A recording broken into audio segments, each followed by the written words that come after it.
Welcome to the Boom Bap Kingdom.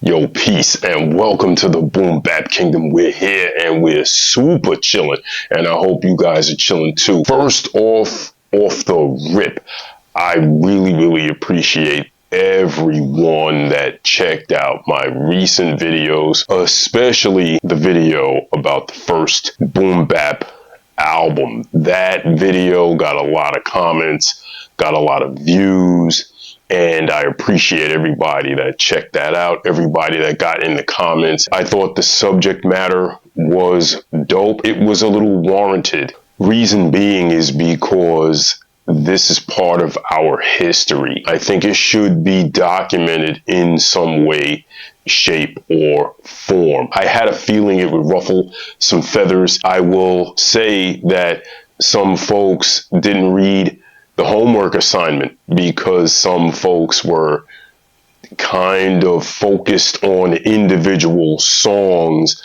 as opposed to entire albums. And then I also believe that some folks didn't understand what my definition of boom bap was in the video. So at a very basic scale, yes, boom bap is the kick and the snare. Some could argue that the first boom bap record, one single song, was Sucker MC's Run DMC. But based on my criteria, which is chopped drums from vinyl, low pass filters on your loop. The loop would have been soul or jazz samples, jazz horns, etc. So I was coming from the perspective of where we started to where I thought the actual sound evolved to, and then where it went from there. That was my perspective. So hopefully you guys understand that now. Sucker MCs, yes, they're trying to mimic a breakbeat off of a record, even though that song was produced with a Lindrum drum machine. Those are all Lindrum drum sounds from a Lindrum drum machine. So that's where all of those kicks and snares and claps come from. And for me, a drum machine is not boom bap per se, because you can't add all those other elements because the drum machine doesn't sample. And here's the thing, if we go back, let's say between 77 and 80, you get the iconic routine from Grandmaster Flash and the Furious Five. Flash is on the beatbox because Grandmaster Flash was the first guy to really bring out that drum machine. He got busy. Check it out. YouTube it. Flash is on the beatbox. Like, come on, bro. I am so hip hop that I don't think you guys understand. Hip hop is my culture. It is my way of life. I'm not just a pseudo practitioner. I live it on the daily. That's people that know, they know. You know what I mean? It's a different conversation. If you want to get into deeper conversations, check out the podcast, What's in the Backpack, featuring myself and my man Seventh Touch from the Abstract Rhythm Cafe. We get into deeper conversations there. But hip hop, for real true New Yorkers that were from the era, that grew up during the era, it is a way of life.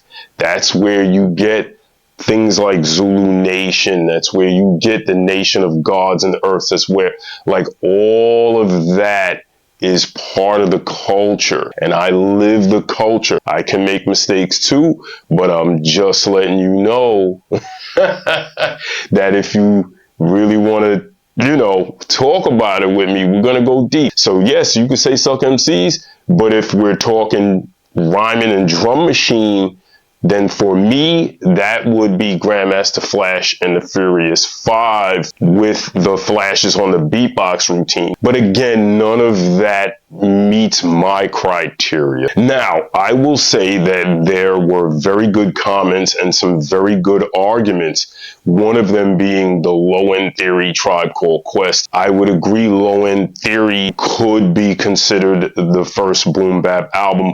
Where that differs for me, though, is that most of the drums primarily came from loops. They were really dope. Tip really dug in the crates and found some very dope breaks, but the majority of that album was drum loops. So that's where, for me, it didn't quite make the criteria.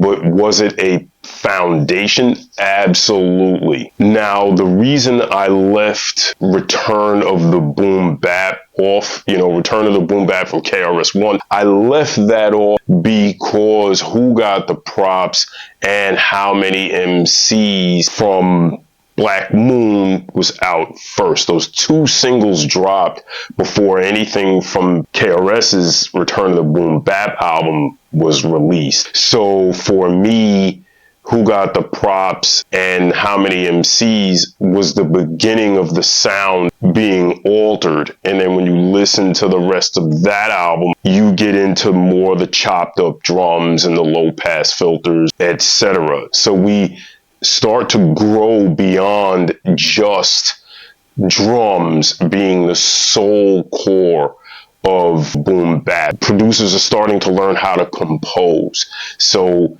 when you compose, you're talking about elements. We're talking about drums, we're talking about bass, we're talking about chords and melody, etc., etc. And I think Enter the Stage was kind of the first to start to think about those other elements that were missing, because prior to that, in my opinion, hip hop was primarily drums. The reason why I don't mention guys like say Run DMC's first album, stuff like that, is because you had songs like Rock Box, which is absolutely not even hip hop. They're rhyming over rock and roll music, right? So how does that even qualify? Now, another honorable mention could be Critical Beatdown from Ultramagnetic. That's one of my favorite albums. The break beats they chose were phenomenal. However, most of that was just looped. Iconic album, super hard. I think it did push hip hop production in the right direction, but it didn't qualify as Boom Bap for my definition, but very dope and definitely worthy of an honorable mention for sure. What I will say is this as well. The whole purpose of this is so we can sit and we can build and we can think and do the knowledge and talk about this culture. Because if we don't build and we don't talk about it, it's gonna die, right? And then all these other guys with some of this other stuff that maybe we don't feel is as official, that stuff is gonna come to the forefront, and what we know and love can be pushed to the side. And that's I can't let that happen on my watch. That was part of the reason why I started this channel, was to keep the sound alive. It's alive and it's doing its thing, but I wanted to add on to the Cipher and keep it moving. Let's build, let's move forward. So that's part of the reason why I started the channel. So with that being said, in production, you have innovators, people who create the sound.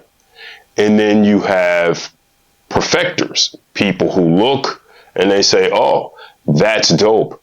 And then they put their spin on it, which brings it a little further. And then you have people who really are duplicators. We call them biters. They just bite.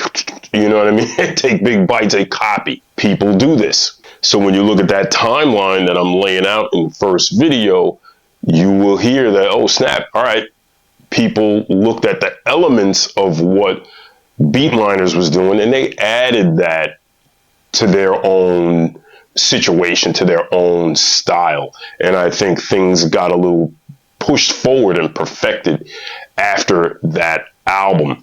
Perfect case in point, when you listen to Bucktown from Smith & Wesson, when you listen to Bucktown, you get jazz sax in the beginning, the low pass filter, the drums are crazy.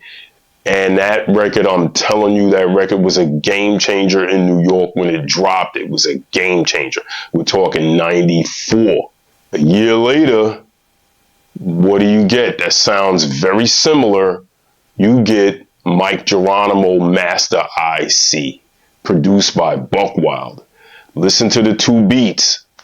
Very, very similar from what Beat Miners was doing. And this is all I'm saying. When you do the knowledge to the timeline. Now, OC had a record on his first album, Word is Life, called Ozone. Also produced by Buck Wild. Very similar sound to what Smith & Wesson was doing, right? With the Beat Miners. So this is all I'm saying is that we learn from one another. You have innovators, and then you have people who perfect what was innovated and then try to push the culture and the sound forward. That is my follow-up to the Boom Bap album video, who had that first album. And I really do appreciate everybody's comments. All of the disagreeable stuff, though, you gotta hold on to that. You gotta keep that to yourself. We're here making content for education and entertainment. If you don't agree, that is super awesome. But yeah, don't take it personal. We're not always going to agree. That's cool. Just keep in mind when you get in those comments, we don't want to offend people. We're not here to offend each other and disrespect each other. We're trying to build, do the knowledge, and add on to the culture in a positive way. That's what the Boom Bap Kingdom is all about. So with that said, get in those comments, man. Let me know what you guys think. What's the first Boom Bap album to you? What's the first song? Understand my criteria. Go back, watch that video, watch this video, and then hit me. All right. And with that, I'll leave you guys with a BBK salute. Peace.